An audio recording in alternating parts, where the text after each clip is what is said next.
Panalangin sa gabi, Panginoon kong Diyos, sa gabing ito ng Sabado. Lumalapit ako sa iyong presensya na may pusong puno ng pasasalamat para sa lahat ng aking naranasan hanggang ngayon.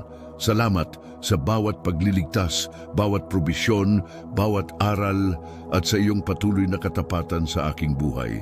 Habang ako'y naghahanda para magpahinga, iniaalay ko sa iyo ang bagong buwan na paparating. Pagpalain mo, O Diyos, ang buwan ng Mayo. Naway maging panahon ito ng panibagong sigla, pag-ani, himala at paglago sa Espiritu. Ipakita mo ang iyong kamay na gumagabay sa aking mga hakbang at nagbubukas ng mga pintuang ikaw lamang ang makakabukas.